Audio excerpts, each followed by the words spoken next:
We're talking this week about Joseph's journey. You find it in Genesis. Now, Joseph has been sold into slavery.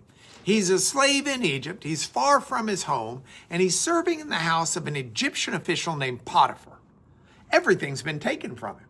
He's lost his family. He's lost his freedom. He's lost his friends. He's lost his future. Now, most people would do the minimum, or they would sulk, or they would give up entirely. But look what Joseph does instead. The Bible says that the Lord was with Joseph so that Joseph prospered and he lived in the house of his Egyptian master. It says Potiphar left everything he had in Joseph's care, with Joseph in charge. Potiphar didn't concern himself with anything except the food he ate. It's in Genesis 39.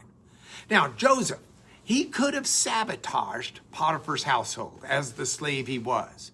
He could have done mediocre work with a "they don't deserve my best" attitude. He could have been bitter about his circumstances, but instead he served with such excellence and integrity that Potiphar eventually trusted him with everything. Notice that phrase, the Lord was with Joseph. God did not rescue Joseph from slavery, but was with him in the slavery.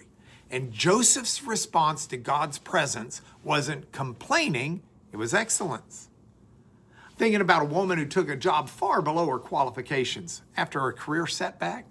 Now, she could have phoned it in, she could have resented it, she could have done just enough to eat by, but instead she worked with such integrity that within a year she was promoted twice.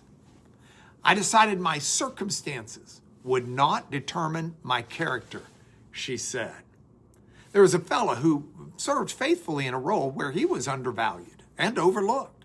His friends said, "Why are you giving it your best? They don't appreciate you." But he replied, "I'm not working for them, I'm working for God." And that attitude eventually opened doors he never expected. So today, wherever you are, even if it's unfair, even if you didn't choose it, even if you feel stuck, work with excellence. Not because your circumstances deserve it, but because God is with you and your character matters more than your comfort.